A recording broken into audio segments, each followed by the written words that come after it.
2 එකේ කිව්වා වගේ ඕගොල්ලන්ට MIDI ගැනත් අරගෙන අපි ආවා මේ Pro Tools episode 3.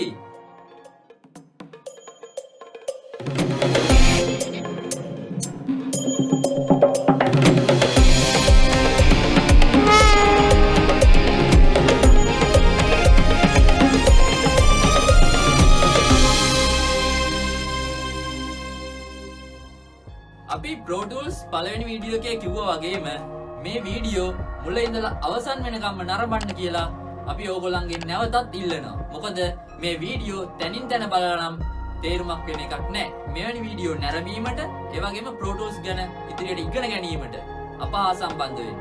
subscribe කරන්න. bell icon එක click කරන්නත් අමතක කරන්න එපා. අපි එතකොට වීඩියෝ එකක් දාපු ගමන් ඕගොල්ලන්ට notification එකක් එනවා.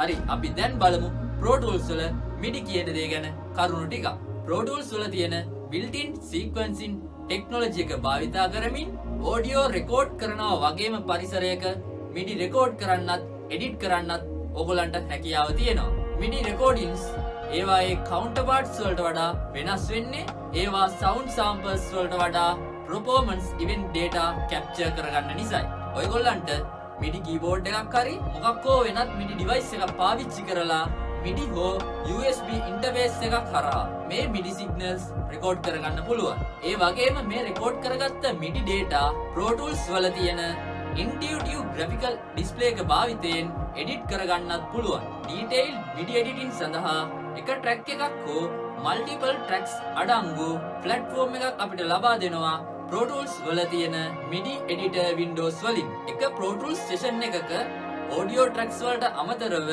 MIDI tracks 512ක් දක්වා අපිට යන්න පුළුවන්. මේ MIDI editing හා performance ගත්තාම මේ වගේ features අතරට MIDI time stamping, group quantize, restore performance, native rewire support, tick based සහ sample based timeline ඇතුළු තවත් දේ අඩංගු වෙනවා.